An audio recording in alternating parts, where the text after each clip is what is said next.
Добро вечер во ново издание 28 на Политиканти, како и секој петок, понекогаш снимено, овој па сме во живо. Часот е речиси 8:03.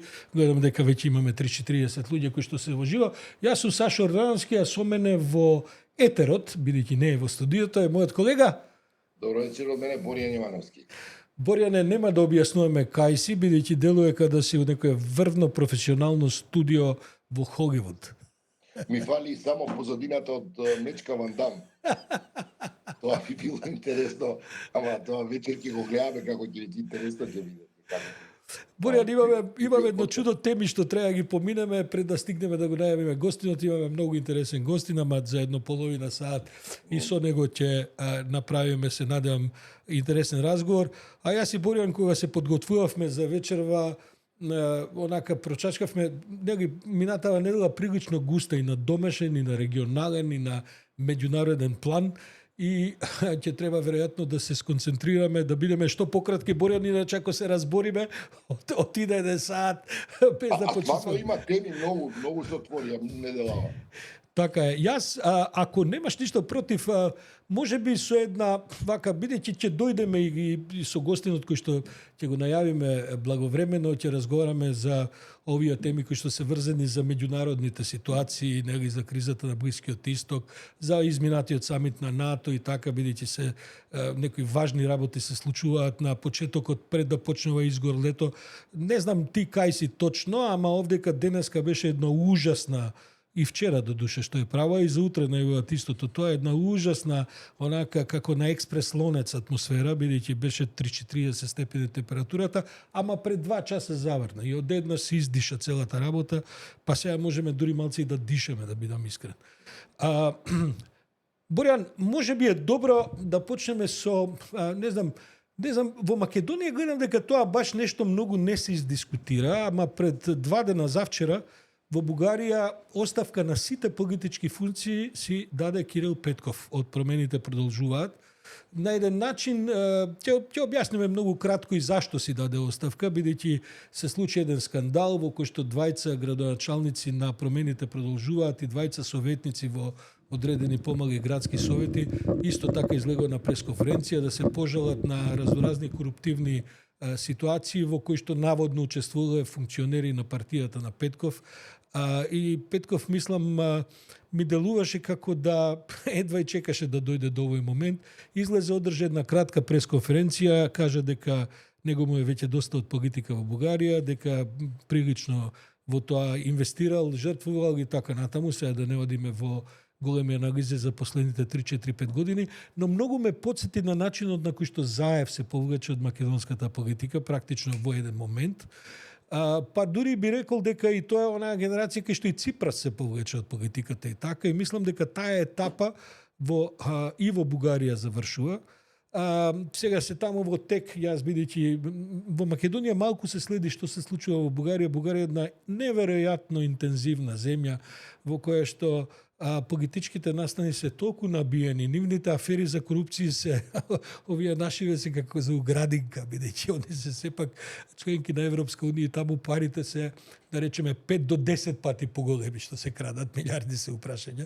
А и башка Бугарија има 30-40 години таков развиен систем на една политичка корупција и криминал кој што ние во Македонија не сме го имали никогаш. Така што овие нашиве афери што ги зборуваме со право овдека, таму е тоа, мислам, со стотици во последните 30 години имаат стотици убиени од разноразни политички кланови, криминални кланови и така натаму, но тоа е за оние кои што ја следат бугарската сцена е, да речеме, една неверојатна интензивна приказна.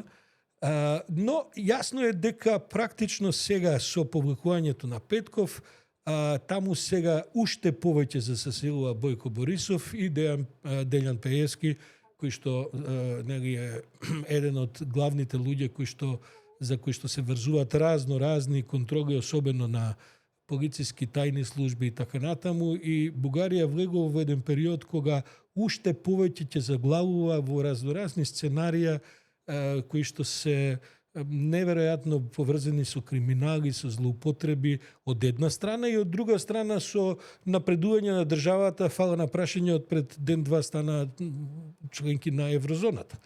И целата приказна европска таму си тече на еден друг начин, на едно друго ниво, додека ова се под тоа ниво нели се случува како што се случува. Се уште имаат една влада која што едва ја направија и таа се и таа на стаклени нози и така натаму. Мислам дека тоа во крајна линија Петков беше како и Заев овдека во еден голем дел од јавноста омразена личност, бидејќи застапува агенди, дури не говорам за овие разноразни екстензии на тие агенди кои што се привлекуваат низ разноразни бизнис подземја и така натаму, но беа промовирање на една западна агенда во која што во Бугарија исто така е, може и многу повеќе отколку во Македонија, често под удар. Бидејќи таму присуството на Русија овдека е тектонско, подземно е, не можете и да го видите често пати. Таму е онака баш во секојдневието е со јасни промотори на таа политика и тоа во врвовите и на власта и во опозицијата и така натаму. Сакав да кажам, Борјан, не е ред да тоа го пропуштиме, бидејќи гледам дека во Македонија се бавиме со само некакви наши локални теми. Недалава прославивме година дена од владата. Едно супер здодевно презентирање на премиерот Мицкоски пред владата, на тоа што се е постигнато. Потоа имаше едно големо интервју двочасовно на МТВ, гледам дека реакциите се генерално негативни и така.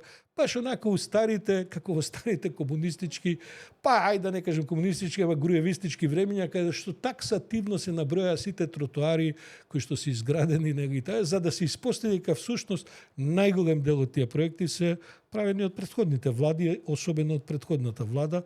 Ама тоа во оваа јавност и во ситуација кога на оваа влада единственото нешто што перфектно и функционира само пиарот, тешко дека и добира до некој позначен дел од јавноста. Не знам дали ти имаше прилика да проследиш нешто од тоа, Борјан. Се разбира, но дозволи ми околу Кирил Петков и неговиот гест политички. Мислам дека е за одбележување, особено на Балканот, бидејќи е сепак една демонстрација на интегритет. Личен, зборувам. И знаеш на што ме потсеќа? Деновиве гледам една, доста реакции гледам во јавноста околу ова сите оние случувања со оној питорескен лик Богоевски кој беше на Еразмус, па сега го ставиле да биде во војната академија.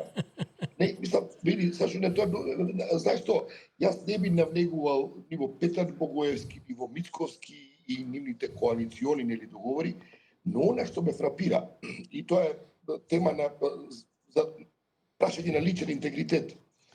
И за мене тоа се главните виновници, а тоа се членовите на тој научно професорски совет, кои, пази, немаат никаква доблест да кажат, видете луѓе, не можете да силувате институцијата на овој начин. Сите знаеме дека Петар Богоевски не може да биде квалификуван за да биде предавач на војната академија, која притоа една институција во тој конгломерат на армиски кој ужива прилично добра доверба во јавноста и има известен кредибилитет. А знаеш дека многу малите институции кај нас имаат некакво влијание и кредибилитет. Така што мене тие луѓе не ми се јасни и тоа го поврзувам потоа со оној фамозен пат Кичево Охрид кој ние сите денеска го доживуваме просто како една траума. Знаеш, оваа влада, онаа влада не чини така натаму. Да, точно е, но до ден денеска никој не ги посочи имињата на луѓето кои на првичниот проект во 2000 не знам таму 11-10 кога потпишуваат мртви ладни дека тој проект може да се. Тоа се инженери, повторно професори и така натаму. Ете тоа е една многу битна субстанца за државност која кај нас недостасува и сега тука може кој што сака да зборува за Заев, знам како изгледа тој разговор, но Заев исто така покаже даде еден пример на интегритет, не успева една негова, да речеме, визија, идеологија, не успеа, заглави, беше, да речеме, на известен начин измамен од Европската унија, не почнавме преговори после Преспанскиот договор и си поднесе оставка. И тоа е тоа. Сега се разбира дека има многу прашања околу тоа како дошло до тоа. Но сепак тоа се гестови кои ги создаваат фундаментите на државноста. И да се вратам во таа смисла на овие 100 дена. Види се што мислам, тоа е нишју проблем. Година дена. Година дена, да. Што ти е година дена?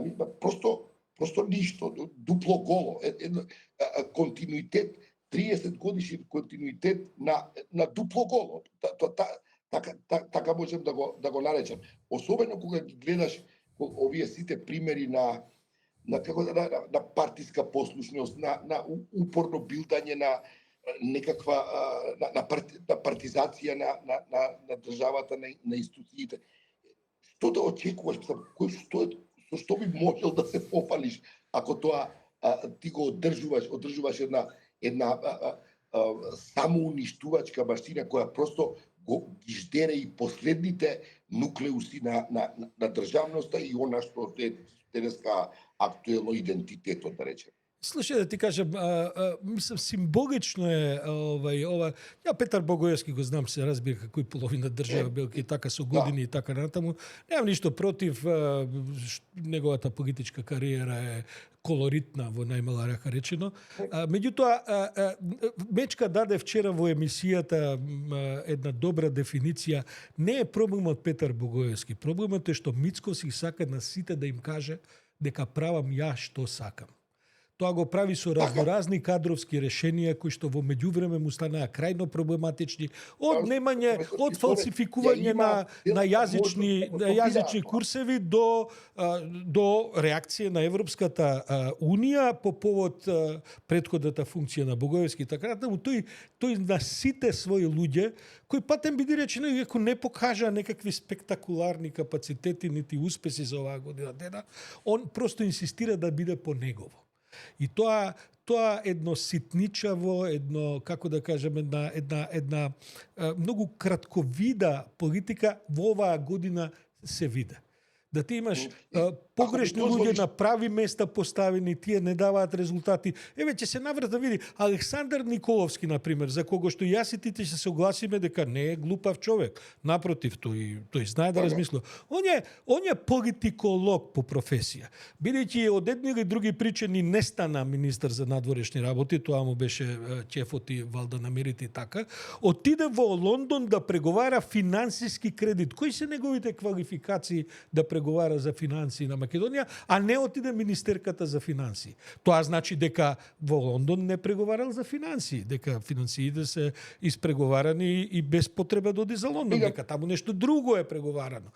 И сака да кажеш, кога ќе видиш целата влада е таква, целата составена, заради инсистирањата на Мицко да каже ја кажувам што ќе биде одржавава и не може без мене да се реши. И тоа е една И дозволи ми, не е само така наивно, Сашо, ако ми дозволиш, мислам, околу таа игра со Богоевски и неговото назначување за шеф на Еразмус, на програма на Европската унија. Види, Сашо, ја мислам дека Мицковски многу свесно во таа прилика. Боријан, се закочи, ти изгубивме, веројатно врската не е баш добра. Еве гледам дека се reconnecting, но темата која што ја започнавме баш оваа, еве сега те вративме у програм. Да. Што е неговата цел, како ти кажам, Европската унија ја третира како нешто, како да е Петар Богоевски. Он многу добро знае дека Петар Богоевски со сите негови јавни испади, истапи, неговите братоломи политички и така натаму нема никаква суштина во него. Неговото назначување во една многу важен сегмент од европскиот интеграцијски процес, мислам сепак дека е една порака која е прилично цинична, која потоа, ќе разговараме и за тоа, нормално дека се враќа назад како бумеранг. Види, Борјан, еве, баш сме на таа тема која што треба исто така да спомнеме, се однесува и на оваа резолуција во Европскиот парламент, која што доживеа разноразни компликации, ти тој подобро од мене го следиш. Види, кој е резултатот на политиката на Мицкоски? Тоа што со месеци, со години зборуваме, па веројатно 35 години, бидејќи искуствата ни се од почеток на 90-ти, дека секогаш следните предлози кои што ни ги дава европската и меѓународната, да кажем, јавност и овој партнери, се полоши од претходните. Види сега, веќе официјално сме влезени во полош предлог од француската рамка. Сега веќе се расправаме со тоа дали сме модерна нација или не. И види како без везе си даваме автоголови, се доведува, ако се во прашање автоголови, бидејќи ја мислам дека они бидејќи не сакаат да влеземе во Европската унија, користат секоја прилика, ја спомнавме Бугарија, еве ова што го збориме за разноразни кадровски решенија по разноразни европски позиции кои што може да ги имаме. Сега пази, се доведовме во ситуација и тоа на иницијативната на нивната ИПП фракција во Европскиот парламент, да сега ни ставаат епитети дека сме ние модерната македонска нација, модерна, а имаме решен проблем со француската рамка за добрососедскиот договор со Бугарија, каде што сме направиле историски резултат да е апсолвирано прашањето на јазикот, да е апсолвирано прашањето на нацијата. Не, бидејќи користат секоја прилика се да искомплицираат, сега и следниот предлог ќе биде полош дури од ова сега што го разговараат. И види да ти кажам, и со тоа ќе одат и на локални избори, со тоа не локални, да има на местна заедница избори, они ќе одат со таа хистерична една антиевропска, сите не мразат, како ние, ама ние гордоста ќе ја вратиме. Што да ти кажам? И мене ми ќе се здодевно, знаеш, ја веќе одбивам да разговарам за овие кои ќе покренат идентитетот, јазикот, да ме слушај, ако се чувствувате толку самите во себе немате доверба и немате самопочитување, па не ви треба никој надворешен фактор да ве проблематизира. Сега фактички дојдовме у ситуација да сега и ова ќе треба сега да го бистриме и веќе тоа кружи во македонската политичка јавност, сега ќе стане главна тема. Види, зашто јас и ти уште мислам дека пред година дена кога и оваа влада се формираше, и добро паметам во едно од нашите изданија на нашите подкасти, најавивме дека целта на владата ќе биде да ги радикализира односите со Бугарија. И они тоа го прават. И тоа не е случајно. Мене тоа ме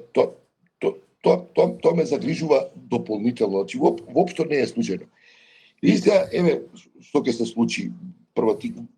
Мислам, кон средината на јулие седницата, пленарната седница на Европскиот парламент во Страсбург, четирите најголеми партии кои ја држат практично Европската комисија, односно владеачката коалиција, еколозите, либералите, социјалистите, социјалдемократите и ИПП на ВМРО-ДПМН, се веќе усогласени и овој вординг со модерен македонски јазик ќе биде усвоен на седницата во Страсбург.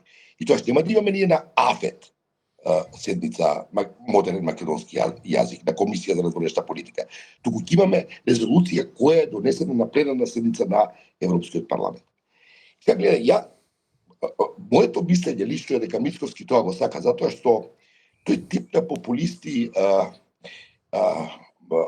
просто они и тоа сме го разговарале зашто се плашат да се отворат кон Европа, кон светот. Просто се плашат да се соочат. Они се плашат од тој процес на преговори, бидејќи тој процес на преговори ќе менува реалноста, односно ќе им ги менува, како да кажам, позициите внатре во системот. Го прави еден дискомфорт на се што е внатре инсталирано, кое со лукративни причини. Дали сакаш од олигархија, дали сакаш од политичари, игри за корупција и така натаму. Значи, целиот тој систем е таргет на процесот на преговори. И они не сакаат. Истото го правеше Груевски. Не сака преговори за членство во Европската унија. И сега доаѓаме до ситуација кога ќе имаме модерен македонски јазик, што дури и за луѓе како мене и за тебе проевропски расположени, станува веќе комплицирано да го прифатиш, бидејќи јас стварно не знам што значи тоа модерен македонски јазик.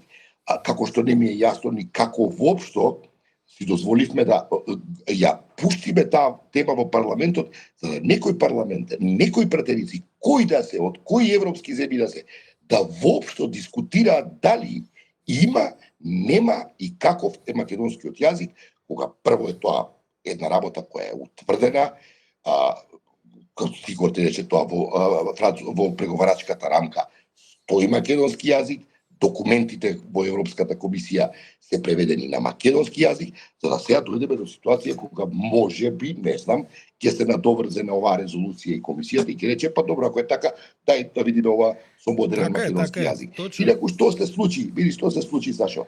На изјавата на министерот за надворешни работи на Бугарија, кој требаше да излезе во пресрет на ова лоби во Европската унија, кој ги сака преговорите за членство и забрзување на интеграцијата на Македонија, Албанија и Црна Гора, бараше од министерот да даде една изјава со која тој ќе рече дека нема други услови за интеграцијата на Македонија. И тоа бугарскиот министер го направи, што мене лично ми изненади, морам да ти кажам.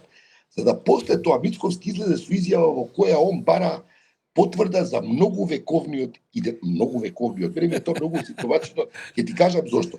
Бидејќи на прашањето колку векове, можеме 10, ќе ве задоволили. Може, нели, дека после почуваме кај одиме ние.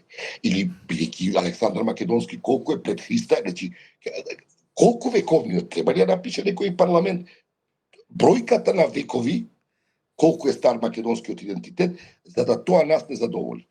Мислам дека Мицковски не е наивен и дека Мицковски намерно тие провокации ги пушта, што на крајот, колку што разбрав од некои разговори кои ги имав со луѓе во Европскиот парламент, резултира со една таква јака коалиција на сите пратеници од Бугарија, од сите партии во Европскиот парламент, кои на крајот се разбира, бидејќи се членка на Европската унија и се пратеници на Европскиот парламент, имаат многу поголем простор и многу повеќе инструменти за маневра за да ги остварат своите цели, такви какви што се. И сега доаѓаме до оваа ситуација. И сега понатаму не знам, и го гледам Мицковски дека он просто е задоволен во една изјава, вели, ете гледате, не е услов само уставните измени, туку услов него не се признава нашиот идентитет. И сега доаѓаме, предпоставувам до едно кресчендо кај што ние ќе мора да речеме и веројатно јас исто за тоа ќе се заложам, не го признава никој нашиот идентитет и сега што правиме? Тоа е суштинското прашање, што правиме, бидејќи оваа игра како што правиме, и ти не ја сакаш, ти него ја знам дека не ја сакаш темава, но она што ме боли е што таа тема за идентитетот е една таква алатка за манипулација со емоциите на граѓаните, за која по 30 и нешто години параван, и тоа сме го зборувале, зад кој имаш страшна корупција. И тоа е тоа, не знам како да објаснам понатаму. И луѓето веројатно во даден момент ќе мора сами да размислат и да решат, добро, окей, или ова го имаме како проблем и нас те не признаваат, дека ние упорно инсистираме да не бидеме признати, да бидеме жртви и така натаму. Ако е така, дај да видиме што правиме. Велики, знаеш како, без таа Европска унија и она силење дека Европската унија е никаква, ваква, таква, ќе се распреѓа, резултира, еве сега ти кажам, во Евростат последните податоци и Евростат дефинитивно го потврди Орбан и Унгарија како најсиромашна земја во Европската унија. Дури подолу и од Бугарија. Бугарија се водеше за најсиромашна. Ете тоа е тоа, пази, од една супер напредна, од еден неверојатен пример, Унгарија беше успешната приказка на Европската унија и на проширувањето во почетокот на 2000-тите години кога се интегрираат тие држави. Зато денеска во тоа блато суверенистичко во кое ние сме најважни, вие нас ке не угушите, вие сте против нашиот идентитет, се доаѓа до тоа. Сега Орбан ќе видиме како ќе изгледа тоа во април наредната година, бидејќи гледам дека разликата на опозицијската партија на ТИСА веќе 8% е над него, да не зборувам за неговиот коалицијски капацитет кој не постои да коалицира со други, така што неговиот пораз станува се поизвестен и тука мислам и ова замешателство каде што пратериците на Орбан го спасуваат Мицкоски со македонскиот јазик, се разбира во релација со конзервативците кои се инаку про-Трамп настроени и така натаму. Тоа е исто така една игра за да сега нас ни се продава приказката како ете Орбан и тие популистички и екстремалистичарски политички структури како тие не штитат, а како оваа Европа е блудница која е против нас. И тука влегуваме во еден антагонизам страшен кој ќе ескалира во наредната година, тоа сигурно го очекувам и мислам дека не да може криза во Македонија, Орбан е тој кој се обидува да се факторизира во Брисел затоа што тој ќе има контролата практично во Македонија ако нешто се случи. А неговата математика е доста фрагилна и мислам дека човекот е подготвен на разни како да ти кажам политички мучки за да ги поврати своите позиции кои нема да може ако остане на неговата антагонистичка позиција во однос на Брисел. Ете, тоа е проблемот кој ќе те пратиме у Брајчино. Не можеш да престанеш да збориш за европските теми, а да те прашам дали на гајбите у Брајчино која разговарат со Брајчини, они како тоа го коментираат ти што го збориш. Па сите се таму, тоа е нивото, тоа е Мицкоски вели јазикот, ова гордоста, бетара. Па Мицкоски на нив се подпира, не на мене и на тебе, бе, Борја. Гајде го на Мицко за Европа, ево. За жал, тоа е темата. Тоа е темата. Ние не разговараме во Франција, ќе ти кажам. Бидејќи стварно избегавам наши медиуми. Во Франција и во Англија моментално најактуелни теми се легализација, да им се овозможи на оние што се терминално болни да можат да починат во некој мир, ослободени од болки. Значи, тој тип на теми или вештачката интелигенција, употребата, закони, регулација, тој тип на теми. А ти ако ме прашуваш, да, и на оваа кооперација, и на други кооперации, и во Скопје на било која... Скопје е најголемата кооперација во Македонија. Дека Скопје има најмногу гајби за седење и за, како да кажа, ова... траскање политичко и перпетуирање на разноразни од овие идентитетски теми. Епа тоа е. И мене тоа го зборувам, затоа што стварно е болно да гледаш како од една благородна идеја се манипулира, она се дискредитира во интерес на вистина, мислам, во интерес на најдолен криминал, како просто не знам како не е јасно тоа, како не стана јасно. Не е само криминал, Боко, да ја поставиме вистинската оценка. Значи политиката на Мицкоски антимакедонска. Тоа да го кажеме сега, зашто таа анализа која ќе правиме за некоја година, бидејќи ова свет ќе крахира нормално, како што и тоа сето се случувало наназад децении, таа е антимакедонска и за тоа не треба да има никакво сомневање. Само да кажем, бидејќи одиме во живо, јас го гледам и четот, не знам ти дали го гледаш четот на нашите гледачи, нашите гледачи бараат да можат да се вклучат во емисијата. Ја мислам дека ние сега летово ќе направиме барем една-две емисии на разговор со гледачи кои што директно ќе ги вклучуваме. Ја би сакал да. Така што мисламе тоа да го порачеме, бидејќи гледам коментарите, сакат емисиите да бидат и почести и подолги. Бидејќи ја и ти тоа све од мал прст вадиме памет, што да ти кажам, мудрости, делиме лекции, све разбираме, се знаеме и така натаму. Боко, само пред да тргнеме со гостинот и така натаму, мислам дека сепак треба малку, еве и ти, а и ја да прокоментираме, бидејќи утре се спремаат големи повторно демонстрации во Белград.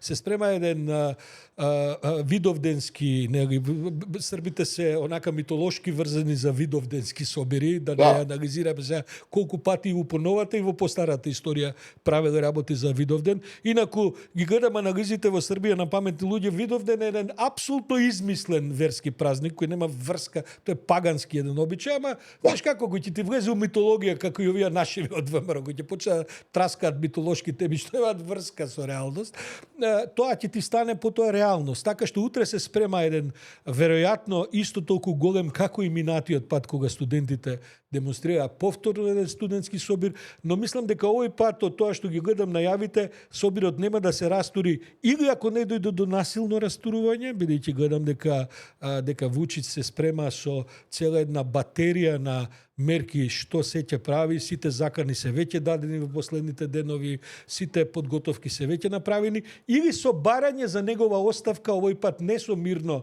разидување како минатиот пат кога се собраа 3-400, можда и 500.000 луѓе во Белград, туку мислам дека сега ќе останат на плоштадите и улиците додека овој не си поднесе оставка. Такви се најавите, ќе видиме што точно ќе се случува.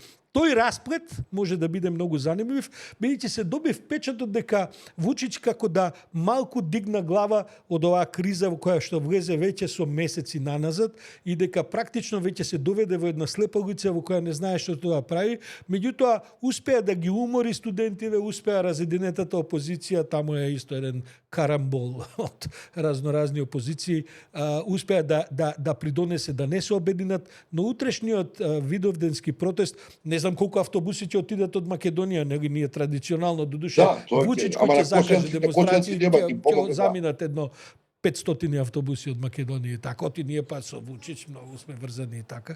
Како ти се чини тебе тоа? Мене ми се чини страшно, јас не знам утре точно што ќе биде, како ќе биде, стварно не знам да кажам, но мене уште не знам по 100 пат и тоа би стварно не знам што глупо се осеќа човек.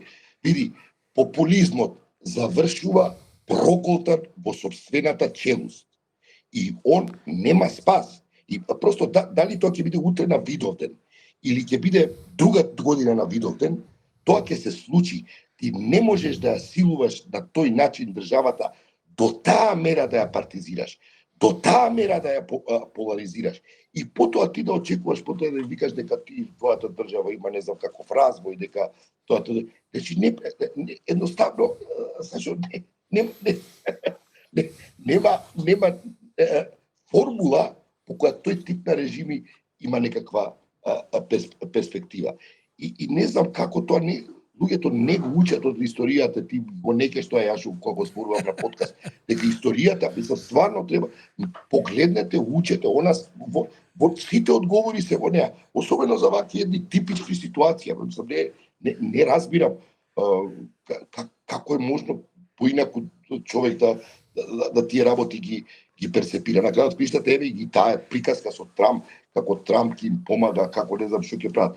Еве понатаму верувам ќе предеме на самитот во НАТО. Па на крајот викат како еве европејците му се отварале. Не, Трамп дојде да го полиже се она што го направи во изминатите периодот како е станат председател со една игнорантност кон НАТО, кон Европската унија. Он вчера, тоа се викаше, леси се врати дома и веќе се затвори приказката дека он може ќе го растура НАТО, може ќе се повлекува од ваму. Се заврши таа приказка. Затоа што човекот повторно се врати во реалниот свет и свати каде. И тоа е тоа, но барем не му имаат, затоа Америка јака и затоа што има некакви институции кои и на човек како Трамп знаат да му кажат во еден момент, видите, председателе, знаете, сега ова баш и не може вака. Ти знаеш дека на таа тема ја не се согласувам со тебе, ама сега нема ни да ја отвараме. За тоа ќе ни земе до саат време. Ја мислам потполно различни работи за Трамп. Мислам дека таа катастрофа не е ни од близу завршена. Мислам дека само ќе расте и дека на крај ќе биде со голем тресок. Плачката ќе биде многу поголема дури од ова што до сега се испоставува дека се што зборував и така натаму се потврдува. Еве едно прашање ова и за нашиот соговорник. Па еве да го најавам соговорникот, ако може, бидејќи еве веќе сме 35 минути. Добро вечер за Горан Василевски, кој во пошироката јавност, па и луѓето што не гледаат не знаат кој е. Меѓутоа, Горан Василевски е полковник во пензија, кој што 5 години Горане беше шеф на службата за разузнавање на армијата на Македонија, а потоа беше 3-4 години 2,5 години во Виена, во мисијата на ОПСЕ и тоа во високата група за планирање на ОПСЕ, што е една многу, како да кажем, ретка функција која што Македонија на меѓународно ниво, добро сега имаме Шекеринска во НАТО како еден врв, и ги сме имале председаваат со Обединетите нации, нели, Срđan Керем и така натаму, но на овие професионални нивоа ретко сме имале овој тип на ангажман како што ти беше ангажиран во ОПСЕ во Виена тие 2-3 години како водител на една од групите за планирање во ОПСЕ. Да кажем само и дека си доктор науки, поранешен професор на Воената академија и така натаму, но еве за тоа да речеме дека нема потреби да разговараме. И мислам дека Горан, ако ми дозволиш, ние на ти ќе зборуваме бидејќи Горан е млад офицер пензионер, тоа вие со овие бенефицирани стажови, нели, полициско војна и така натаму, но ние се знаеме доволно долго време и морам да кажам дека еве сега гледаме низ сите овие кризи, кај нас многу ретко се случувало да луѓе од твојот профил, пензионирани, поранешни и така натаму, кои што значи еквивалентите нивни на запад често ги гледаме како аналитичари од кои ќе отидат во пензија на разноразни програми, аналитички форуми и така натаму, каде што своето познавање со една воздржаност. Јас имам често бидејќи Боран ќе го постави првото прашање, ама ја уште го представувам Борјан гостинот. Јас често знам да кажам дека како новинар во последните 40 години најздодевните интервјуа ги имаш со амбасадори, бидејќи нема постдодевен соговорник од странски амбасадор. Тоа ретко се случува некој од нив да е навистина интересен, а луѓето се тепаат дека тоа, знаеш, амбасадорот на досадни треба. И многу ретко кога биде овој профил на луѓе како тебе, вие сте по професија сте стегнати во ставовите и ретко ви се случува да се опуштите и да можеме стварно. Ајде да видиме вечерва како ќе победиме. Добро, да видиме. Најнапред добро вечер за вас, добро вечер за вашите гледачи и секако за вашите следачи кои што се во импресивен број. Благодарам ви за најавата. Мора да кажам дека не бев дел од високата група за планирање во ОПСЕ, туку бев раководител на така е, се извинувам, група, така е, уште повеќе. 2,5 години, тоа во мандат кога со ОПСЕ председаваше Полска, па потоа Македонија и еден релативно краток период за време на председавањето на Малта. Инаку не сме стегнати сме кога сме пред строј. Да речеме, Борјан е избречен и би можел на утринска смотра да излези ти вака. Да дизаме заставе, во наше време така се викаше Борјан. Борјан, влеговме во темите со НАТО и влеговме во темите Трамп и така натаму, мислам дека тука добро би дошло кој еден интервенција. Прво за ова наше мало несогласување, пред да го поставам другото прашање околу Трамп. Дали Горан мислиш дека Трамп ја разбра важноста на НАТО и дека неговите, како кажам, играри и оние инфантилни, што знам, инфантилен пристап по самиот почеток на неговиот мандат не дојдоа, не се соочија со реалноста, каде што и самиот Трамп свати дека НАТО е сепак многу важно за некаква глобални работи, за некаква безбедност и стабилност. Борјан, мора да кажам дека прашањево прилично навлегува во сферата на политиката. Јас никогаш не сум бил политичар, меѓутоа морам да кажам дека разузнавањето, армијата и полицијата секогаш биле инструменти на политиката, односно на креаторите на политиката. Трамп во овој момент е креатор на политика. Трамп е председател на најмоќната воена алијанса, односно воена сила во светот, која е дел од НАТО алијансата. И мора да кажам дека ниту Европа може без Соединените американски држави во НАТО, вклучително и Канада, нели, ниту пак Америка може без Европа, вклучително и Канада, да обстојува како самостојна сила хегемонски било каде во светот. Затоа што да не заборавиме, ако го спомниме НАТО, мора да кажеме дека го има и БРИКС од другата страна, кој што е, ајде да речеме, некаков пандан. Да, ти благодарам за одговорот, Сашо, мислам дека се разбравме со неговиот одговор. Јас сум сосема очекувано многу концизен и прецизен одговор од еден релевантен избор, или кажан на начин кој што е кажан, ама кажано е се. Сега моето прашање следно е, Горан. Има кај нас упорни обиди да се релативизира важноста од нашето членство во НАТО, ставајќи го тоа по еден куфер со преспанскиот договор дека џабе сме го продали името. Дали не навлегувам во таа реторика која ми е туѓа. Моето прашање е Ние влеговме во НАТО пред овој глобален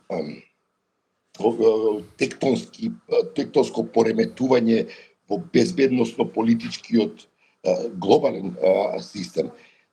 Колку е за нас важно од оваа една перспектива, кога гледаме што се случува во светот, што сме ние денеска членка на НАТО, и тука очекувам од тебе сепак одговор, бидејќи ова не е политичко, и е политичко, но во голема мера безбедносно прашање кое и како влегува во твојот домен на интерес и ангажман професионален.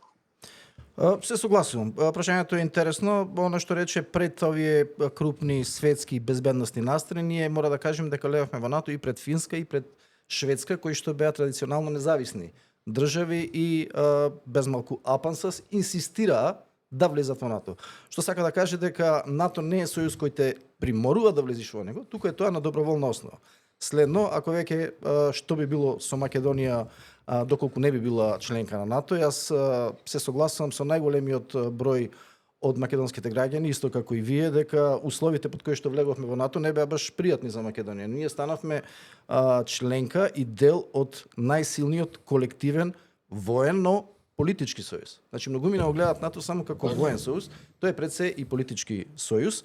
И она, кога веќе го спомнавме и Трамп во претходното прашање, барањето и декларацијата, подпишаната декларација од сите, не сум сигурен дали Шпанија подпиша, не ме држите за збор, но од останатите 31 земја членка на НАТО за 5%, јас лично ја поздравам како офицер, затоа што тоа ќе значи модернизација и за армијата. Значи тоа значи и инпут во економијата. Со тоа што внимавајте, од тие 5%, тоа го кажа и министерот за надворешни работи наш и заменик генералниот секретар, односно заменичка генерална секретарка на НАТО госпоѓата Радмила Шекеринска и самиот генерален секретар Руте, дека 3,5% ќе одат за модернизација и опремување на армијата и вооружување, а 1,5% ќе оди во вложувања во државите. Што значи дека ќе се вложува генерално или главно во критичната инфраструктура, а тоа се автопатишта, виадукти, аеродроми, мостови и така натаму, она што сега капацитетите за логистика. Популарно што се најавува дека веќе се гради. Да. Борјан, иначе од режија ме молат ако можеш некој светло да пуштиш таму, пошто падна у некаква темница. Гледам, сега веднаш ќе го направам, доста ти да му поставиш прашање на соговорникот. Не друго некако ќе те изгубиме во темницата на локацијата кај што се наоѓаш. Види, Горан, а и Борјан исто така, овој самит на НАТО се сведе на изјавата на нашата председателка за DJ Vance. Не, се шегувам, се разбира. Жена беше толку импресионирана за тоа кај се наоѓа, што се збуни. И не знам што говори самиот податок дека не може да направи разлика помеѓу Марко Рубио и JD Vance. Мислам, бидејќи тоа би било елементарно за овој вид на настани и за нејзината функција, но добро. Се сведе на разговор за тоа практично цегот сами помина на овие 5% и така натаму. Предпоставувам дека 99% во јавноста во Македонија не знаат колку издвојува Америка за одбраната. Значи, буџетот на Америка лани беше 3,2%, годинава е негде околу 3,4%.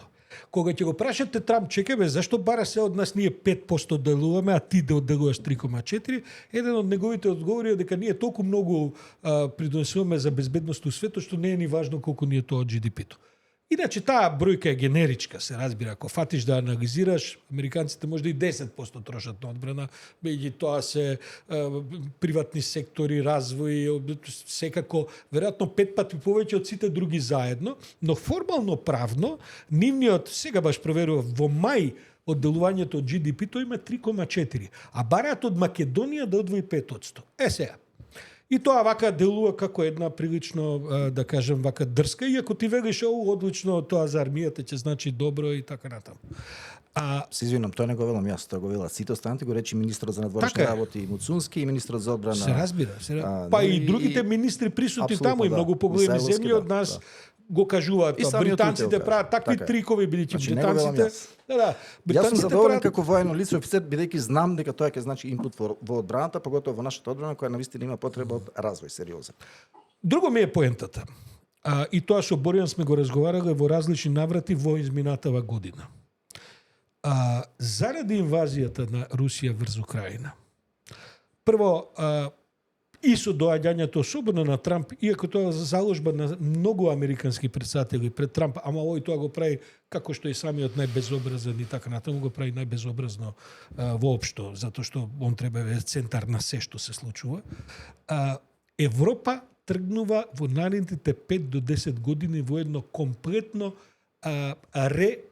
вооружување и станување повторно респектибилна воена сила каква што била во вековите наназад, дури и пред да постои Америка. Имаше една на BBC има секое утро нивниот шеф на Московското бюро Стив Розенберг 3-4 минути ги чита руските весници. Најглавните поенти во руските весници. Анализата на речиси комплетниот руски печат, и тоа таму се 99% пропутиновци, значи таму нема демократија, е дека они веројатно прават грешка бидејќи стануваат свесни дека Европа почнува да се враќа на многу сериозните индустријски воени капацитети кои што некогаш ги имала. Луѓето мислат дека европјаните заборавиле да водат војни. Па целата смисла на демилитаризацијата беше да не почне Германија да прави муниција, хаубици и тенкови. Оти тоа ке германците кои ќе тргне, потоа не може да застане просто по принцип на инертност. Значи тоа кој ќе тргне таа индустрија, после тоа русите ќе бидат во многу поголеми проблеми, ако воопшто тоа е нешто за што Русија го гледа како проблем, бидејќи мислам дека тој развој на европска воена една индустрија, оти не е само индустријата во прашањето, се работи за целиот комплекс. Се работи за логистики, се работи за развој, се работи за технолошки напредоци, за организирање на нов начин на војување кој не се сведува само на бомби и тенкови, туку видовме дека има и многу поважни компоненти и така натаму. Значи, сакам да кажем да заклучам поентава дека тргнате возот во друга насока, кое што на крајот веројатно Путин ќе мора многу да одговори пред својата јавност на страна оваа катастрофа што му се случи со Украина и која се уште трае, како всушност пробуди еден лав кој беше заспан. И во таа смисла Трамп, нели, дедо Трамп, како што го викаат, таткото Трамп, не поттикна како европјани да се позанимаваме со тоа. Но кога вие ќе додадете 2% од GDP-ата на земји како што се Франција, како што се Германија, третата економска сила во свет, кога на неја ќе порасне 2-3% од делувањето од GDP-то за војна индустрија, тоа ќе има ефекти и ќе се видат тие за неколку години. Горан, во таа смисла сакам да те прашам како гледаш денеска од како излезе од македонската армија, како гледаш на она што се случува во македонската армија. Не дека ти си заминал 5 години, тоа се месеци за опрашање од кога заминал. Од септември, да. Од септември. Година и пол порано, ама на обострано задоволство. И на министерството и на моје задоволство. Не војуваме политички сега, нели, ако ти не сакаш и така. Да. Што се случува со македонската армија? Ние ќе бидеме ли подготвени, ние ќе видиме ли да кажем овој тип на шанси кои што ова ќе го пружат со ова зголемување 5%. Ако смеам само уште една дигресија, извини Боријан, јас ја гледав изјавата на Милановиќ. Милановиќ кој што се претвори во последните години практично антинатовец. Да не кажем дека е безобразен, антизападен и така натаму, добро си има он своји политички причини дома и така натаму. Но поставува една теза која не е неточна. Он вели вака, добро, сега ќе ги покачиме трошоците на 5% од буџетот. Значи ли тоа дека овие што произведуваат тенкови практично ќе не рекетираат? Дека бидејќи на тој пазар нема конкуренција, за да може да добиеш пониски цени, ќе ти кажат, види, Рафал кошта толку стотици милиони или F-16 и така натаму. Или ќе можеме како членки во заедницата на НАТО да добиеме, вели Милановиќ, да добиеме некакви поприфатливи пазарни цени, оти на крајот многу од земјите членки на НАТО не се со капацитет на Германија, Франција и Америка. Сакам да кажам, и тоа е дел од овој разговор што Боријан во минатата емисија вика, бе добро, сега од нас бараат 5%, па ние што сега, британците нека качат, американците нека качат официјално до 5%, па ние на крај да дојдеме.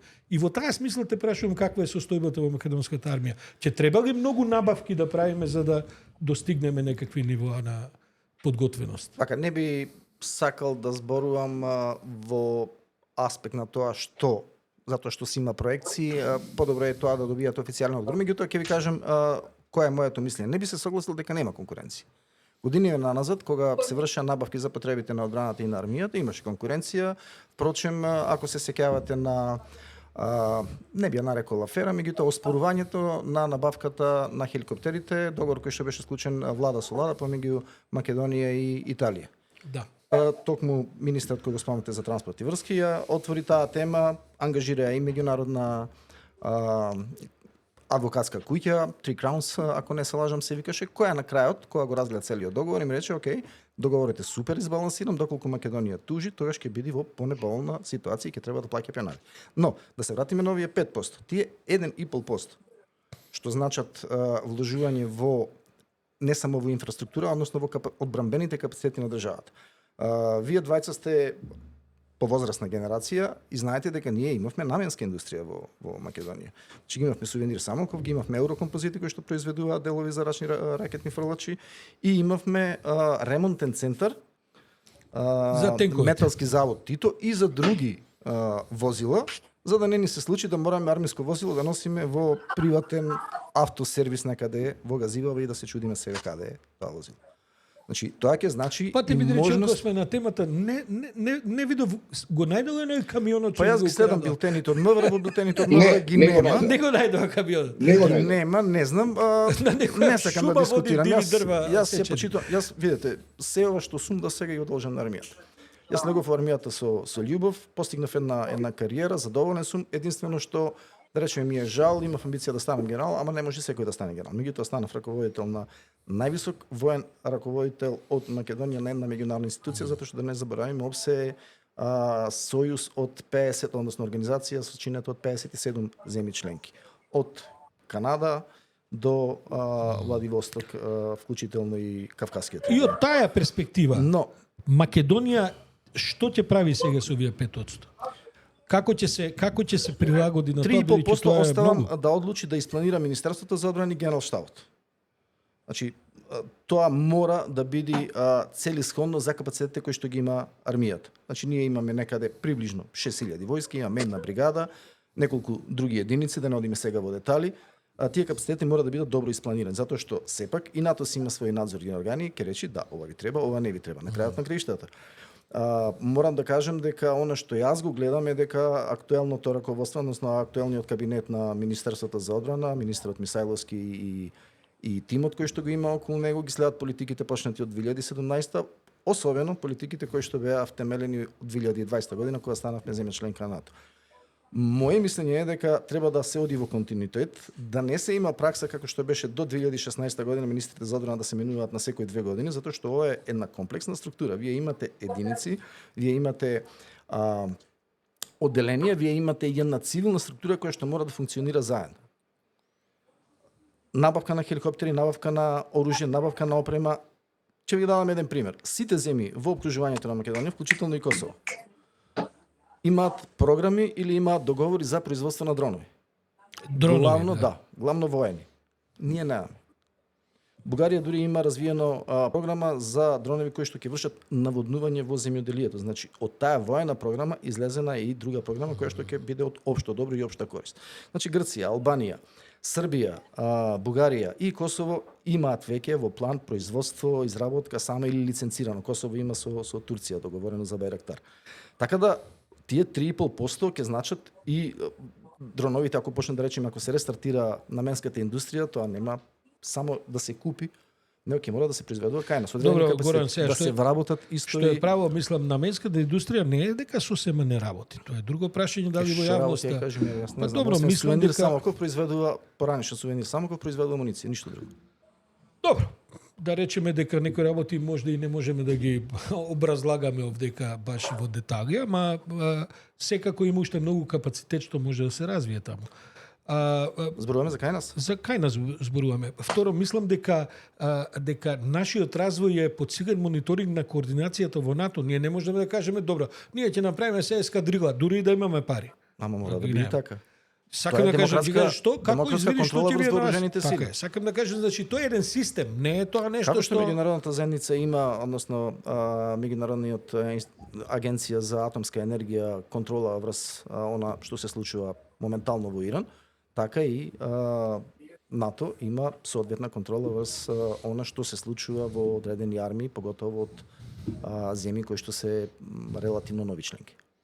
А Горан, може ли да прашам тие 5%, ако Македонија, исто така прашање, како Македонија може да ги издржи тие 5% социјално, економски, како може да ги издржи, тоа е едно прашање. И второ, има ли концепт како се позиционира во тој конгломерат на 31 армија кои се здружени во НАТО? Што е нашата специјалност? Што би требало ние да, кој е едит додадената вредност која македонската армија треба да ја донесе во НАТО? Оно што можам да го кажем е дека како поранешен, односно раководител на војната служба, поранешен ми звучи некако како бивш не баш многу добро. Во периодот од 2017 до 2022 година ние имавме многу добра соработка со партнерските служби, земји членки на НАТО, и дававме, можам да ви кажам, многу добри информации за текот на нелегалните мигранти, кои што беа од значење многу земји во НАТО, Сојузот, вклучително и во Унгарија, која што имаше особен интерес за тоа, но и други земји како Италија, Австрија, која што не е земја членка на НАТО и така натаму. Нашиот придонес или нашиот влог во НАТО, ако ја следевте изјавата на министерот за надворешни работи, би бил да ги следиме што може побрзо да го следиме трендот на што и Саша го кажа за вложување во вештачката интелигенција и во сајбер одбраната. Можам да кажем дека имаше, додека јас себе уште бев активен офицер, имавме врвни експерти од сајбер безбедност, впрочем и деканот на војната академија, полковникот Митко Богдановски е и еден од, можам да кажам слободно, и автор на стратегијата за сајбер безбедност во Македонија, врвен стручњак. За жал имавме уште еден врвен стручњак за сајбер безбедност, кој што армијата поради одредени несоодветни прераспоредувања успеа да го изгуби, и тоа е тешко надокнадливо. Чекај, додека сме на таа тема. Слушам од одредени извори дека има одреден број на одлив на луѓе од високи позиции, значи кога зборуваме за Македонија и кога 3-4 високи офицери ќе ти заменат во приватен сектор е удар. Бидејќи не знам луѓето дали разбираат колкава е една инвестиција, да речеме да дојде некој до полковник, да дојде некој до мајор, инвестиција на општеството, инвестиција на државата и така натаму. Точно е таа информација што имам дека 5 до 10 луѓе во последнава година 2 се заминати, а не разговараме за водници, за постари заставници како беа сега тие, туку разговараме за квалитетни луѓе кои што заради одредени причини мислам дека во приватен сектор заминат. Станува збор за делумно природен одлив, делумно одлив на кадри кои што не беа задоволни или не се задоволни моментално од условите кои што им се возможува. Услови се опрашање или политика за одбрана. Па видете, да речеме само од службата каде што бев раководител заминаа 20 врвни еминентни офицери кои што беа школувани на англискиот Royal College и на високата, односно на воениот коледж престижниот во Вашингтон. Веќе ви го спомнав и овој врвен сајбер стручњак, нешто замина по природен пат исто како мене. Природен пат се мисли во пензија. Да, предвремено или навремено пензионирање, меѓутоа се согласувам со твојата констатација која кажа дека во други земји има пракса, луѓе кои што го имаат стекнато ова искуство, се користат во најмала рака за консултации. Но да се вратам на почетокот од твоето прашање. Дури подпоручник еден чини многу. Се разбира, јас тоа го кажувам тоа со бесплатно школување. Значи зборуваме за храна, за престој и не плаќаш за испити како што се плаќа на останатите факултети. Зборувам за војната академија. Имаш гарантирано вработување, имаше само една генерација која што не се вработи веднаш по завршувањето на војната академија ради некои сосема други причини, и ти се овозможени услови за кариерно напредување. Значи малку која институција и во државата, па дури во други сфери надвор од Македонија ги овозможува овие услови кои што ги овозможува армијата и Министерството за одбрана. Боријан? Горан, Сашо, еве ни го човекот сега што ќе ни го даде одговорот. Јас и Сашо бевме Сашо кога беше тоа година и пол, скоро во декември 2005 бевме како и да бевме во Талин. Не овој декември, претходниот. Во овој Cyber Security центарот на НАТО, кој е сместен во Талин, кој беше направен затоа што Естонија беше една од земите членки на НАТО прва изложена на тие сайбер напади, хибридни напади од страна на Русија, и тоа беше една малку символична вака одлука на НАТО да тој центар го постави токму во Талин. И бевме се прошетавме, се запознавме таму со луѓе многу интересно, не влегуваме во детали, но немаше македонци и мене тоа ме како а бевме членка на НАТО веќе. Зошто не учествуваме во тие, како да кажем, тоа би се види како еден одличен центар за обука на кадри кои ќе можат да одговорат на овие современи предизвици за безбедноста. Имаме наши представници во Естонија. Тогаш имаше горе. Да, не знам, кога сте били сега во декември? Не, овој декември претходниот, можда минатата година. Има наши представници во тој центар, сега дали се перманентно или се привремено таму, меѓутоа знам дека имаше и една единица од помал ранг испратено во Естонија. Горан, бидејќи си доаѓаш точно од местото кое што те квалификува за следното прашање, колку се сериозни предизвиците разузнавачки насочени кон македонската армија, да не кажам и кон Македонија воопшто, меѓутоа имаме ли сериозни предизвици? Работат ли странски служби, работат ли непријателски структури на НАТО, бидејќи сме ние членка на НАТО, работат ли, кои се предизвиците? Имавме протерување на бројни дипломати во последните 2-3 години, предпоставам дека дел од тоа не можело да биде без координација помеѓу цивилната и војната служба за разузнавање. Ти сепак беше 5 години и странски служби. И странски служби, се разбира, беше тоа една европска координација. Партнерски странски. Колку се сериозни заканите и предизвиците? Сашо, би сакал да споредам состојбата која што сега е во моментов на Блискиот Исток.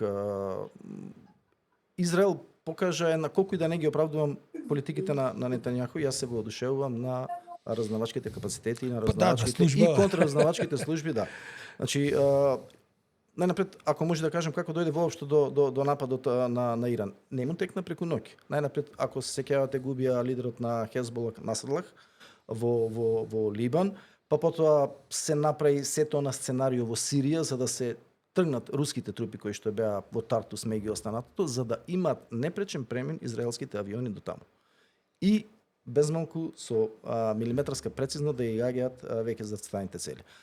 Ако се согласувате дека тоа веќе наликува на еден дистопична сцена, односно дистопичен момент како од Матрикс филмот, тогаш тоа е прашање сосема на место и одговорот е едноставен, но и се содржаен. Да, имаме сериозни закани. Токму од тие причини ќе се вратиме повторно на прашањето од Боријан, дека е потребно вложување пред се во овие сайбер капацитети и во развој на вештачката интелигенција. А за тоа ќе ни треба навистина поддршка од Запад.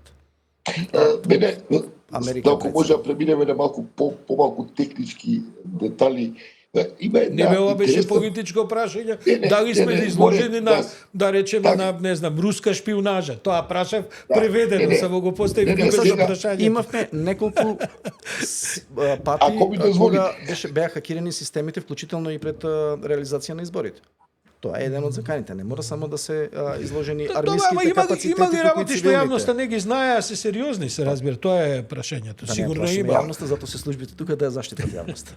Ајде, Боријан. Немав намера да никако дискредитирам тоа што говорите, но има една интересна динамика во регионот на создавање на коалиции воени. Зборувам Хрватска со Албанија и Косово, Србија со Унгарија, што е прилично нов феномен во тој тип на структури и институции во регионот, кој се разбира произлегува од ова што предмалку квалификував како еден глобален геополитички земјотрес. Каква е твојата проценка, како во тие констелации Македонија дали има закана за нејзината безбедност кога гледате тој тип на конфронтации и правење на некакви полуформални воени сојузи? Ако приметиш, Борјан, во однос на ова прашање кое што ти го постави, Сојузот на Хрватска со Косово е земја членка на НАТО со земја која што се уште не е членка на НАТО. Истото е во случајот Унгарија и Србија, земја членка на НАТО. Да. Покрај тоа што Србија искажува воена неутралност. Тоа е нешто слично како со Австрија. Искажува воена неутралност, а влегува во сојуз со европските вооружени сили, и сега Србија искажува неутралност, а влегуваш во воен сојуз пред се со Унгарија. Кој прашува за закани за Македонија, истото прашање, односно истиот одговор на прашањето од Сашо. Закани секогаш има. И затоа се тука не само службите по принцип сме песимисти и го гледаме полошото сценарио од оптимистичкото. Меѓутоа, меѓу останатото, она митологизирање на службите, сега ќе ги следам Сашо и Бојанич, им пишувам нели досиеа и така натаму. Службите се задолжени да им дадат на креаторите на политиките релевантни информации за она што се случува во земјата, на безбедностен, одбранбен план и во опкружувањето. За донесувачите на одлуки, односно креаторите на политиките, можат да кажат, окей, нашата земја е безбедна и да привлечат инвеститори со тоа, затоа што никој нема да инвестира во небезбедна земја. Сите сакаат кога е безбедно. Која е вашата анализа? Што тие сојузи понатаму ќе произведат?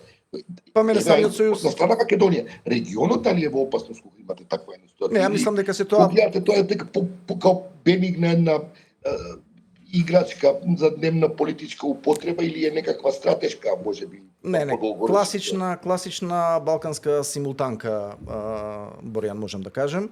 Хрватска е многу добар пријател на Македонија, Унгарија исто така. Јас би рекол дека дури мојата прва средба како раководител на војната служба за разузнавање билатерална беше напокана од тогашниот раководител, односно директор на бугарската војна разузнавачка служба, генерал мајор Светислав Даскалов, кој после пензионирањето патем стана советник на претседателот Румен Радев. А втора средба ми беше, и тоа беше прва официјална средба на директорот на грчката разузнавачка служба овде, кој ми рече, ова го поврзувам со твојата констатација во однос на национализмот пред малку кога дискутиравте со Сашо, кој ми рече дека премногу политичари на Балканот имаат изградена кариера врз основа на национализмот. Именно. Особено во Грција, да не зборам за Македонија и за човекот даде многу добра поента, велејќи дека јас ја прифатив и неговото министерство секако морало да одобри, ја прифатив оваа средба затоа што ако покажеме дека ние службите како традиционално затворени институции можеме да почнеме со соработка и бевме многу блиско да потпишеме билатерално, од некои други административни причини не се потпиша, не од нешто од политичка страна. Можеме да соработуваме, тогаш и армиските и цивилните политички структури од Министерството за одбрана ќе ги релаксираат односите. И мислам дека тоа и се случи. Кога сме веќе на тема на национализмот, пред некој месец ДУИ имаше соопштение каде што наброја, протестирајќи против владата и политиката во одбраната, дека практично нема албанци на значајни сектори во АРМ. И онака таксативно набројува, а испуштија други сектори кај што има албанци. Не. Какво е твоето размислување околу тоа? Ја не барам моето размислување, тоа се факти, тоа се аргументи. Значи, заменикот началник на Генералштаб е моја генерација, мој класич и добар пријател, генерал мајорот Азим Нуредин. Мојот помошник додека бев раководител беше исто така од Велешта, едно многу популарно село во населено место, не е село, тоа е баш населено место, прилично големо. Во Македонија имавме прекрасна соработка и не само да звучи шаблонски прекрасна соработка, ние имавме навистина резултати кои што беа видливи и може да се опонираат или не, но стојат запишани во архиви. Со други зборови, политиканство е овој став кога би се или сепак најлошо е кога се инструментализира и политизира особено безбедносната заедница. Видовме 2016-2017 каде води сето тоа. Горан, требало да го искористиме нашиот соговорник со оглед на неговата релевантност околу нечи кај нас е Путин е за жал, што кажам, се уште популарен и многу навиваат за него, тоа не го разбирам, бидејќи ние сме на неизвестен начин би требало да се идентификуваме со Украина и незината судбина да биде сигурна од една хегемонистичка позиција. Кои се перспективите на руската армија во Украина? Они не можат да просто да мрднат од, како кажам, од таму кај што се закопани, еве веќе во трета година, мојот печаток е дека само они одржуваат еден конфликт кој ни самите не знаат како ќе го решат. Борјан вака, прво да видиме што ќе се случува во текот на летото, затоа што секогаш војните, за жал звучи парадоксално, ама така е, најдобро се водат во летниот период, затоа што се најповолни и временските и теренските услови за тоа. Но од друга страна Русија е во поволна позиција затоа што кога ја почна според нив де факто окупацијата на Украина, но според нив специјалната операција, тие не кажаа кои им се целите.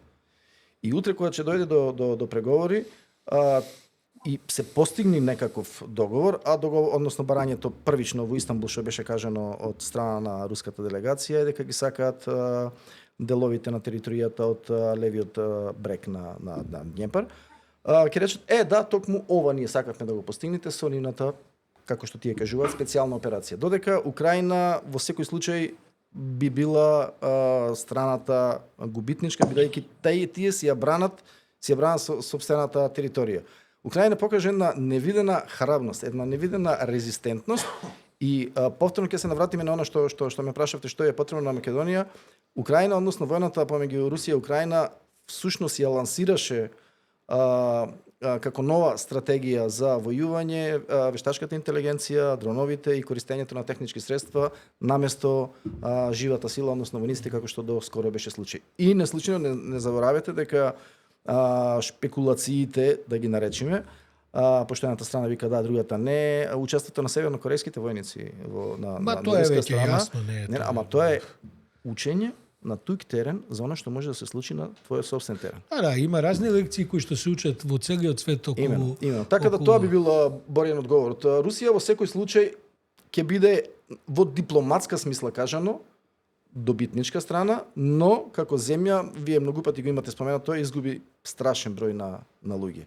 И долго време не ќе може да се опорави од тоа, но покажа дека исто така може сама, подпомогната од неколку други сојузнички држави, не толку многу, но сепак влијателни и моќни, дека може да се отпре на сета помош во средства, оружје, муниција, кое што и беше дадено на Украина, вклучително и од Македонија. Горане, катастрофално поминува Русија во целата оваа приказна. Ја и не реков И дека таја поминува. нема да се опорави со години, а можда и децении од ова што Путин им го приреди на русите, но тоа е за цела друга емисија. Ајде. До ова немаше да дојде, доколку останеше барем дел од нуклеарниот арсенал во Украина, кој што го Па знам, ама Затоа знаеш што како? Северна Кореја е во комотна позиција, обкружена со Јужна Кореја, две мориња и Кина, прави човекот лунатик што сака, ама е нуклеарна сила и никој не се чепи. Мислам, немаме време да влеземе и во Се деталите согласувам, за се иранскава криза, бидејќи јас мислам дека на крајот тоа ќе се случи и со Иран. Покрај сите овие спектакуларни најави за уништената програма и така натаму, нема да побине долго време кога Иран ќе објави дека има нуклеарна моќ. Но оти тоа Не би рекол. Еве, Добро, да сме живи, ја тврдам дека тоа мис. така ќе биде. Го кажам бидејќи Затоа што знам што е, знам како тоа изгледа. Не, Ако решаваш со сила работи, само одлагаш проблемите за некои други потоа ситуации кои што нема да можеш да ги решиш. Зашто не? Иран е обкружен со 3 нуклеарни сили. Зашто она нема да... Зашто некакво... Добро, ајде навлегуваме ова, бидејќи голема темата. За таа тема би можела цела емисија да посветиме. Ја мислам дека малку ги уназадило нуклеарната програма, меѓутоа ќе продолжат со развој. Буко си се мутирал. Сега... Дали овие удари на американците кои се многу прецизни направени, тоа сигурно, дали ја прават штетата што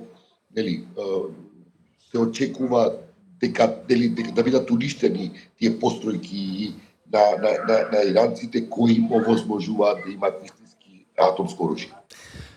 Види, Борјан, никој не може со точност да одговори на ова прашање, Па тоа е ова бидејќи што- имаме контрадикторни изјави и од председателот на Соединетите американски држави и од разнавачкиот комитет од Тулси Галберт, односно националната разнавачка агенција. Но оно што мене ме заинтригира, тие имаат носач, а сите 11 носачи на авиони американски се најлошиот е многу посупериорен од било кој модерен, да речеме, на Русија, Кина, Франција и така натаму. натаму. Го имаат Айзенхауер, ако не се лажам, во Црвено море. Има таму F-35 стелт авиони кои што можат да се вооружат, имаат F-16 и така натаму со бомби. Мене беше само нејасно зашто го прелетува Атлантикот во таа Midnight Hammer операција со неколку надополнувања на гориво, нели, refueling со B-2 бомбардерите. Затоа што тие бомби не може никој друг осим Б2 да ги носи, бидејќи се многу тешки. И мора да ги довлечат точно Б2-ките за да можат тие бомби, тоа се овие банкер бастери, пошто се тие негдека меѓу 500.000 кила тешки. Знам. И мора да ги довлекуваат, па настанаа проблеми со тајминзите, бидејќи него им требаше време да прелетаат, а изјави веќе се дадоа едни други и така натаму, да не влегуваме во тие детали. Добро. Поред, држи оваа теорија, држи дека можеби само беше демонстрација на МК за некои други сили кои што се таму во Индопацифичкиот регион. Се разбира. Иди, Горан, ние тоа и со Борјан сме го разговарале. Режимот во Техеран е стварно еден ужасен режим, ако тоа нема никаква дилема, како што и режимот во Тел Авив. Ужасен режим. Кој што во моментов спроведува, не во моментов, со месеци наназад и години геноцид спроведува. Што е една цивилизацијска еден пад на она што мислевме дека после 80 години од Втората светска војна, ова Борен што вика некои лекции се научени, ништо не е научено. Како што и теократскиот режим во Вашингтон. Оти таму се исто овие евангелистички лудаци распоредени по разноразни места околу Трамп и самиот Трамп кој што им продава Библии. Така што, знаеш, кога се пореметија сите работи и би можеле да потрошиме многу емисии на тие дискусии, но ја не гледам големи демократски потенцијали таму за да едните ги обвинуваш или другите ги. Најдобро би било да режимот во Техеран падне, ама немој да се случи со оваа акција да го зацрстат. Прашање како? Ние се обидуваме да направиме една прогноза што би се случувало. Борјан, само те замолувам кратко само. Тама работа да ги правдеме. Ние сме стварно сведочиме еден момент кога меѓународното право е целосно слушено и секоја будала може што сака да прави. И тука тоа е вознемирувачкиот дел од целата приказка. Повели го. Но да, сакав само да го прокоментирам моментов кој што Саша го спомна. Прашање како ќе падне режимот. Значи, ние го гледаме само овај воено-разорнувачки дел. Малку кој ги спомена жртвите на иранска страна, меѓутоа никој не го споменува екзистенцијалниот момент таму. Затоа што велат иранците? Иранците велат дека да, ние би сакале да се ослободиме од овој режим, но под кои услови? Не како во Ирак, не како во Либија, не како во Сирија. Затоа што тие се свесни дека доколку не дојде до промена која што е иницирана од самата волја на народот.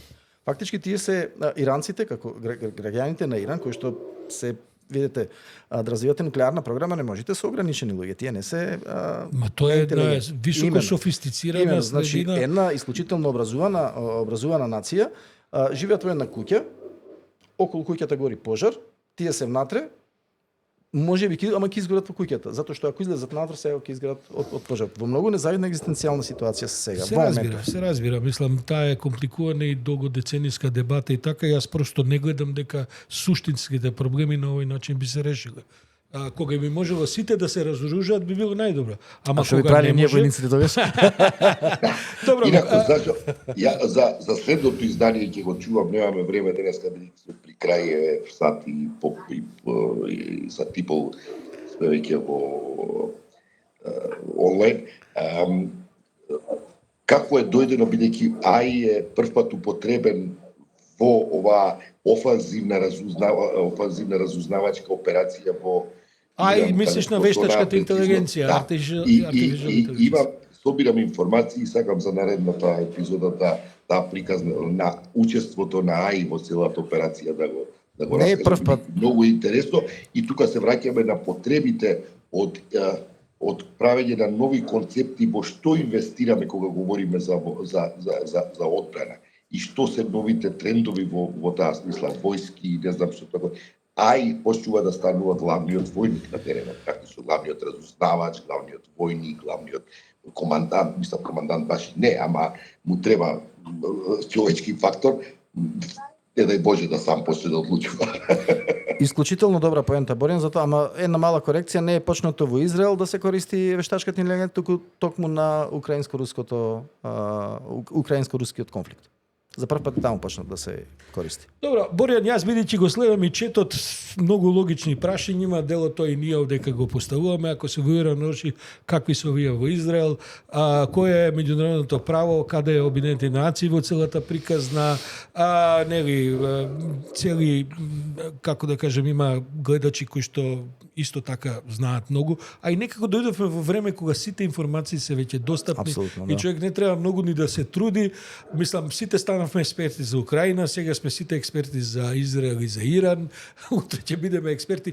Моето завршно прашање, Горан, барем бидејќи Борјан во право, веќе сме речиси саат и половина во етар е. Сат и 27 минути, точно. Јас памтам децении кога дестабилизирањата на Македонија беа резултат и на соседните разноразни служби. Добро. 90-тите, 2000-те, 95-та. ние сме имали овдека сериозни конфликти, сме имали војни интервенции, Атентат. со атентати сме имали на председател. Затоа тешко дека може да се изведуваат такви операции без учество или макар без вртење на глава да гледаат на друга страна, на соседни, да не говорам регионални и светски разузнавачки служби и се ова каде што и ти у тој свет си припаѓал. Со сачленувањето во НАТО, јас често знам да кажем дека постојат црвени телефони во армиските како се каже, Заштитени линии се тие, не така е, се заштитени каде што практично командантот на Македонија ќе го викне командантот на Албанија или на Бугарија или на Грција и така натаму, и тој тип на злоупотреби повеќе не може да се прават. Точно ли е таа констатација? Соработката е на тоа ниво да такво нешто не може да се случи. Оти не е тоа само дали некој ќе те нападне со тенкови, никој никога веќе освен русите не напаѓаат со тенкови. Се работи за разноразни операции кои што имаат дестабилизирачки елементи, пропагандистички елементи. Тоа е веќе завршена приказна. Не го рекол, Саша. Ја имавме аферата пред почетокот на светското првенство за фудбал во Катар, Катаргейт, каде што лица блиски од кабинетот на Нетањаху беа инволвирани во пропагирање на Катар како позитивна држава и безбедна држава. Значи, тие беа негови најблиски соработници. Ги откри контраразузнавачката служба на Израел, Шимбет. Како резултат на тоа и ги уапси, нели? Како резултат на тоа Нетањаху се налути и го повлече генералот, односно го разреши генералот Убаво на се Шимбет. тоа, збориме за Македонија. Како изгледа тоа во но сакам да ти Македонија? кажам, сакам да ти кажам дека не е невозможно. Токму затоа може би да имаме од разни причини, идеолошки, финансиски, политички, на крајот на криштата верски, не е битен мотивот, на лица кои што, да речеме, би взеле одредени доверливи документи и предале на трета страна која што не е членка на НАТО. И НАТО затоа многу внимава. Ама говориме за земји кои не се членки на НАТО.